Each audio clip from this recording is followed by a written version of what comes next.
for round 2, and there's so much action across the NBA that we just have to get into it. This is episode 100 of Spectator Sports. I'm your host, Sebastian Fonseca. Before we get into today's episode, please do us a massive favor. If you're new to Spectator Sports, like this video, subscribe to the channel. It really helps us grow to reach out to new audiences. If you're into clips, you can get it here on YouTube. We have various playlists on various topics, and you can also get them on TikTok and Instagram. And if you're interested in just getting the audio, you can find that on Spotify. All links are in the description. The New York Knicks are heading to the second round, and it still came with many licks because these Philadelphia 76ers are a very tough team. Game 6, after a very hard-fought overtime victory in the Garden in Game 5, the Sixers came out flat. They were trailing 33-11, but thankfully, Buddy Hield hit the Knicks with a flurry of three-pointers in the second quarter, and this gave the Sixers the lead heading into halftime. Joel Embiid followed up with an amazing third quarter. I mean, he attacked Isaiah Hartenstein again and again, seeking out Hartenstein in the post, going downhill, making layups, hook shots, and then also getting out on the perimeter, hitting jump shots, hitting three-pointers, step-back three-pointers even. But then the fourth quarter came along, and this is where the Knicks, I just think, have that extra gear. They have the mental toughness, and also they're the healthier team, let's just face it. The Sixers just didn't have all their pieces hitting on the same page. I mean, they got great contributions from Buddy Hield and Nick Batum, but Maxey and Tobias Harris combined for 17 points. All 17 points came from Tyrese Maxey. So when your second and third options don't give you anything, and then it's just left to a hobbled Embiid, it's a very tough outing. But it also gives some credit to Jalen Brunson. Again, another phenomenal game. Hit some clutch shots in the lane, also made some free throws. But I think the best thing about the Knicks is that there are so many other guys outside of Jalen Brunson who got it going. I mean, OG Anunoby with a ferocious dunk on Joel Embiid for an and one. You had Josh Hart made the go-ahead three-pointer, 28 seconds left, and gave him the lead for good. He's been left alone throughout this series, and I applaud Nick Nurse at least for taking some chances, because you have to allocate some assets to Jalen Brunson. He tears up single coverage again and again, and he is a smaller guard, so get a bigger defender on him is a definitely worthy option. They had a lot of Kelly Oubre on, but when you leave and you're seeing Josh Hart make all these three-pointers, I think maybe you have to change the mindset a little bit, but left alone again, and he made him pay. Late game execution, again, favors the Knicks. There was a case where they were just dribbling out the clock, and then there was nobody to foul, and it forced Joel Embiid to foul, and that was his last foul, and he fouled out of the game. So they ran their last set, which was a desperation heat by Buddy Hield, and everybody makes fun of this now with just how he shot the ball. He rushed it. He had 3 seconds. That's plenty of time for a few dribbles, maybe get a decent quality three-point shot, because Tyrese Maxey was covered on that play pretty well. This was very rushed, poorly executed. I think that's on Nick Nurse. It's hard to critique Joel Embiid. I mean, he battled so many injuries, Bell's palsy, a torn meniscus, but still had a pretty stellar series. It's always an injury with this guy. He's always injured. He's always banged up. He has never played 70 games in his career. He enters the postseason with an injury or leaves the postseason with some type of injury, and this happens too often. I feel sympathetic. I feel sorry that he has to go through so many injuries, but that's also part of the game. And also, he just runs out of gas. You see that again and again as the regular season wanes on, and as the season gets longer into the postseason, he just gets slower. And the Knicks really took advantage of that. I mean, defensively, Joel Embiid wasn't that type of guy. He did it in spurts, and you can only allocate so much energy because he can't have that extra gear to provide the stellar offense that he does on a consistent basis, but not provide a lot of defense. It has to give somewhere, right? When you're already hobbled, he was probably playing at 60-70% of himself, but still was very good. It's going to be a big offseason for the Sixers, let's just face it. I think they found their number 2 guy with Tyrese Maxey to go alongside Joel Embiid.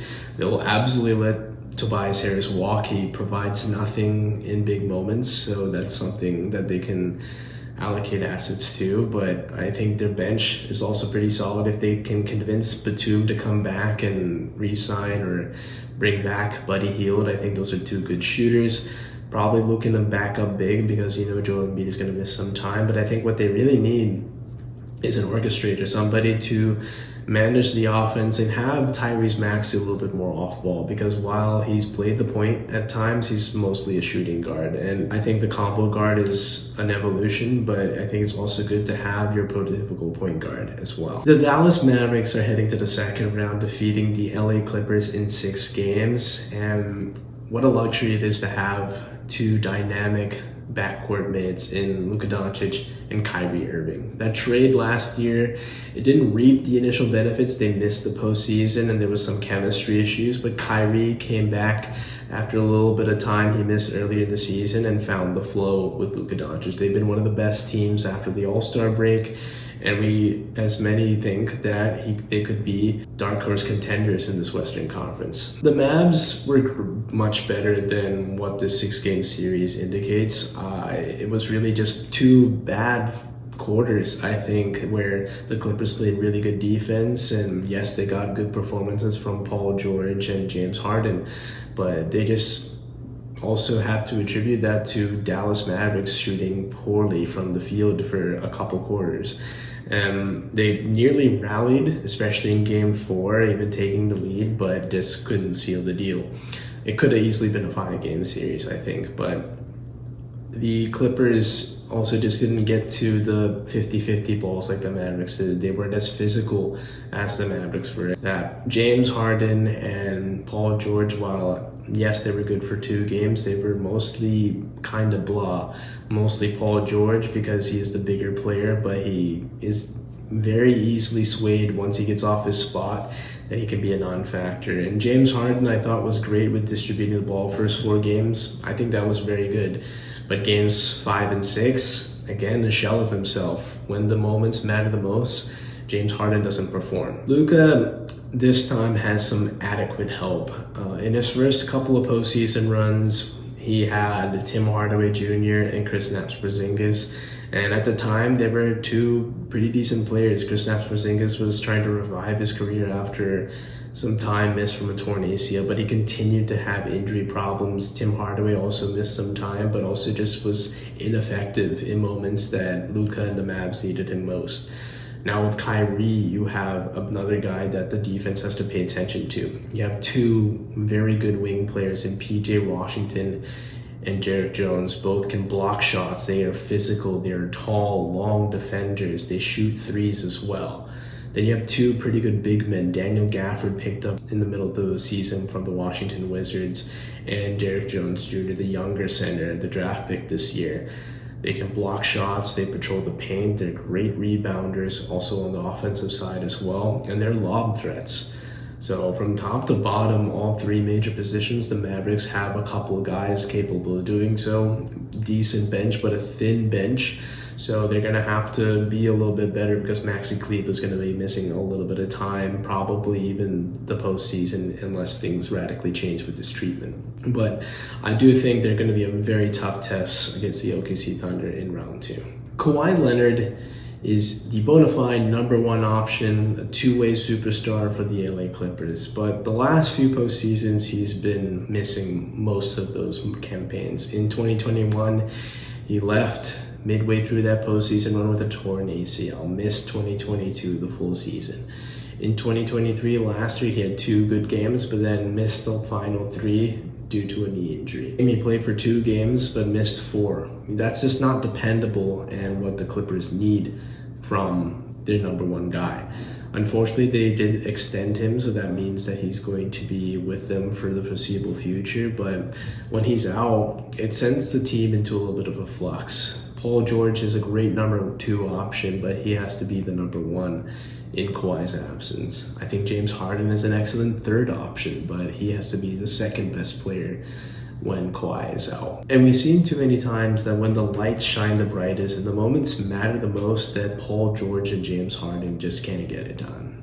Paul George, I think he's a great player. Has some two-way capability, but he wants no part of being a number one option. He just shrinks in those moments. He wasn't even the leading scorer in this series. I thought there was just too many times he was trying to sell fouls or take awkward jump shots. He just thinks too much. He forces things up, and that's just like a mental thing. It's not in his DNA to just simply take over a game when big expectations for that team. For James Harden, we have a larger sample size of him coming up short in the postseason, especially in elimination games, but I have to give him credit. At least for the first 4 games of the series, James Harden was great. He was their leading scorer.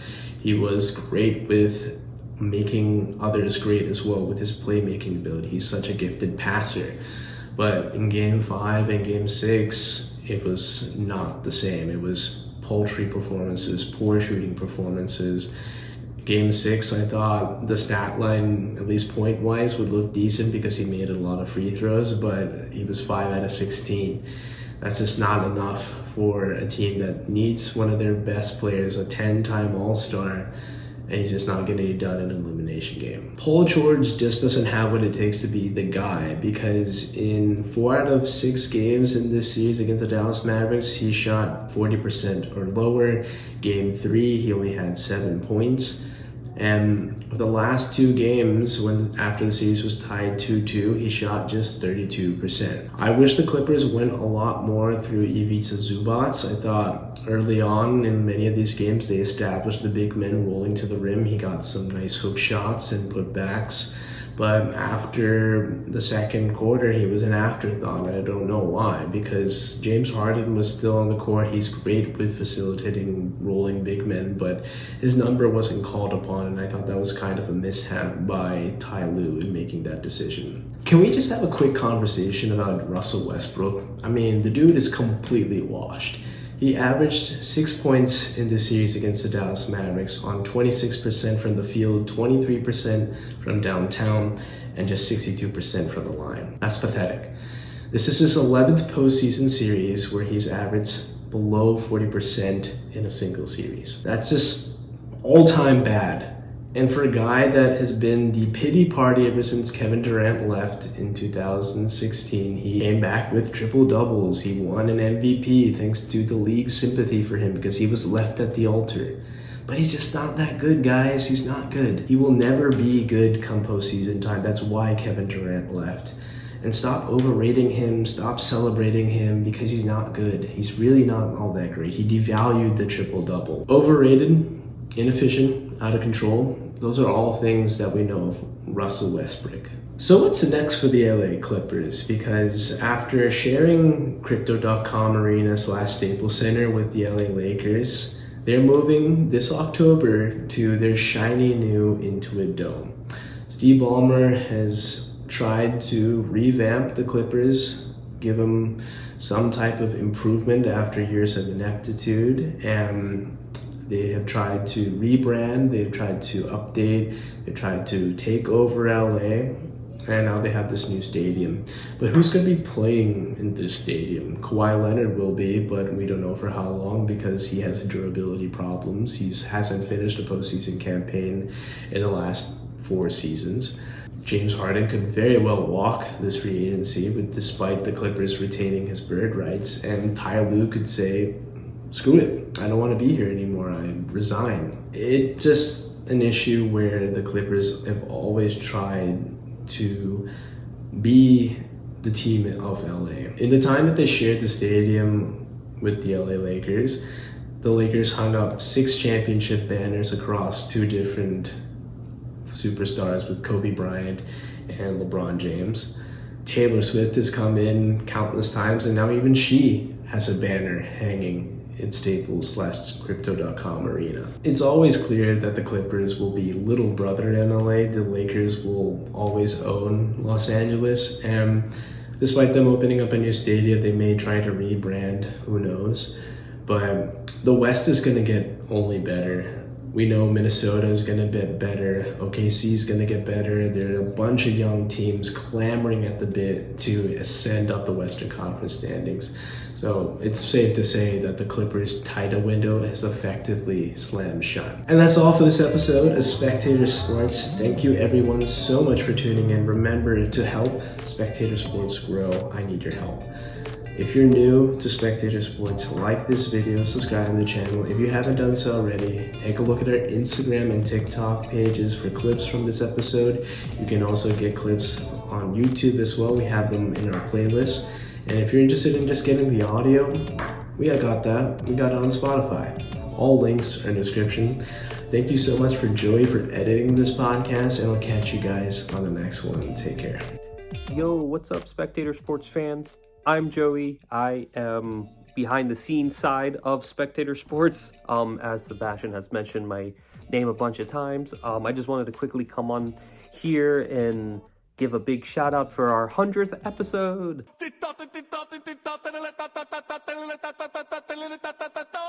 A big shout out to all of you, all the subscribers, all of the listeners for helping us reach the 100th episode. We could not have done this without your support. Sebastian and I have known each other for a long time now, and he's always been this passionate person about sports, and I envy that of him. And he's always talked about having his own sports channel, podcast, his way to get his opinion out there into the world. And I couldn't be more proud of him, and it's been an absolute honor to be alongside next to him, helping him put out this. So it's been amazing. So hats off to you, Sebastian. I'm proud of you. I'm super proud of you and what you've done. But for everyone else, we're not done yet. So share Spectator Sports out on social media. Comment below your hot takes, your cold takes, what you agree with, what you disagree with.